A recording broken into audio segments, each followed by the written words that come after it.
Hey guys, this is Financial Fitness, and I have an awesome guest today.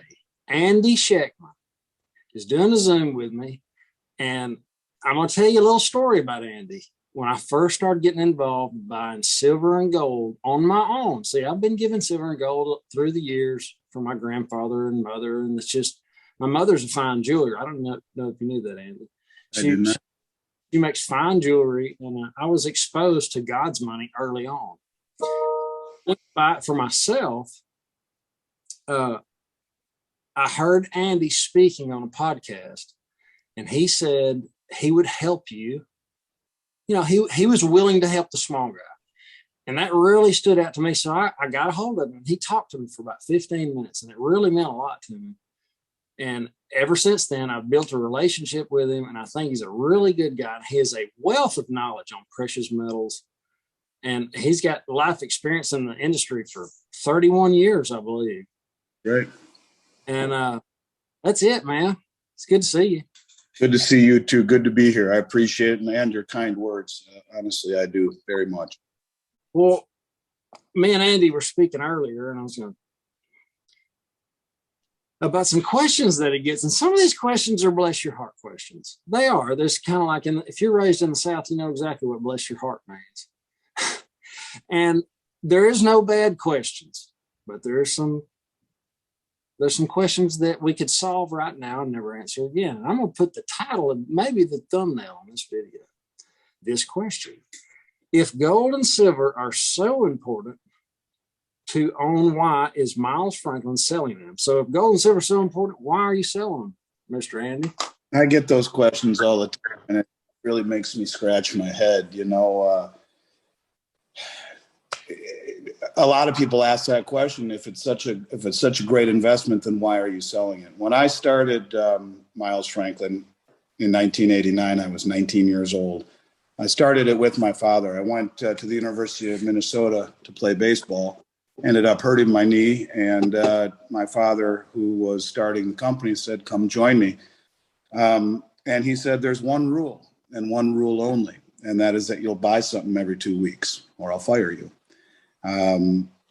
That was 31 years ago. I own the company. He's still sort of my partner, even though he's retired. He's not going to fire me anymore, but I've honored my word to him, Chris. And for 31 years, every 2 weeks, I have bought gold and silver. To me, it is wealth. It is not an investment. It's wealth, plain and simply.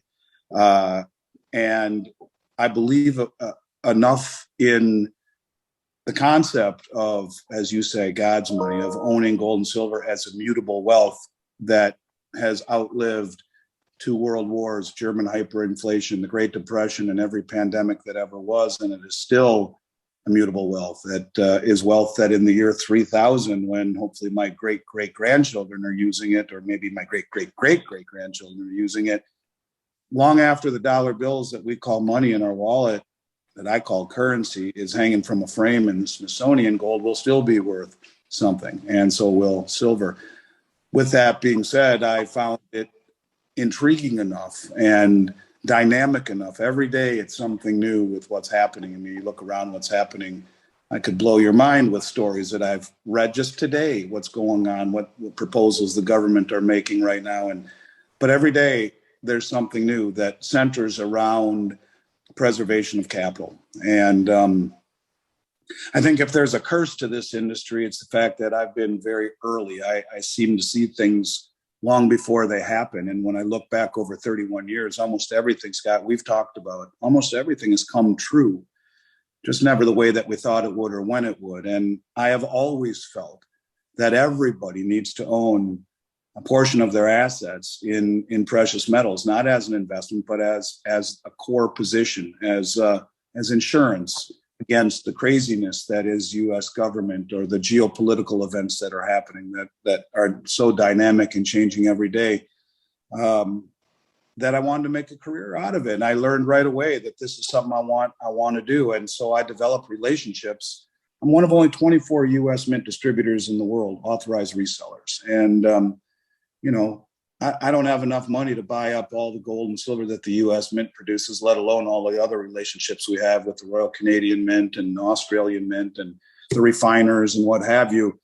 But I will tell you what, I am not the poster child for Finance 101. I am pretty dang close to 100% invested in gold and silver, have been for 30 years. I've missed out on appreciation in the equity markets and have never lost a minute of sleep because, on top of owning a company, you would say that I'm certainly not diversified. And I understand that. I get it. But to me, it's a level of comfort. And I sleep really well at night knowing that I am trying to help people. And as long as I can get it. But ironically enough, in most of the videos I've taken part in over the last year, Chris, I have said one statement, and that is that it is my opinion before this is all said and done that it'll be next to impossible to find product. And I think that, having self-worth, going to bed at night, sleeping well, looking yourself in the mirror, knowing you tried to help is worth something. At least it is to me. So yeah, I believe in it enough to where I'm 100% invested in it and own a precious metals company. And I've been buying it every 2 weeks for 31 years. But I believe in it enough also and been doing it long enough to realize that it's a very rewarding career to feel that you're helping families. And so as long as I can keep getting it, not only for myself, but for my clients, I will continue to talk about the virtues of it and what it means to me and how it can help everyone out there in terms of, look, we are entering a period of time that is unlike any other. And I think if people are fully invested in dollars in every single way, you're destined to go broke. And that's why we sell it. That's why I sell it. That's why I own it. And as long as I continue to make a good business of it, Chris, I'll continue to do it. But on the surface, I get that question, but it's just like the baker. If you love donuts so much, why did you open up a bakery? Well, can't eat all the donuts. Same thing here. It's like, sometimes I wonder where these questions come from. I get it. I understand where they're saying it, but I don't have quite enough money to buy up all the available supply across the globe. I think Andy did a great job answering that question. And I'm going to keep bringing y'all more questions like this. There's a multitude of them out there because this is foreign to most people. We grew up using paper, and now they're making a lot of paper, and really they're just adding digits to a computer. It's real simple. They're debasing the currency like never before, and the ship has got holes in it, and there's nobody going to man it while it's going down. They're going to do this until it's over. Every country has. The last 600 fiat currencies are gone. None of them last. They've got to be backed by gold. We're not.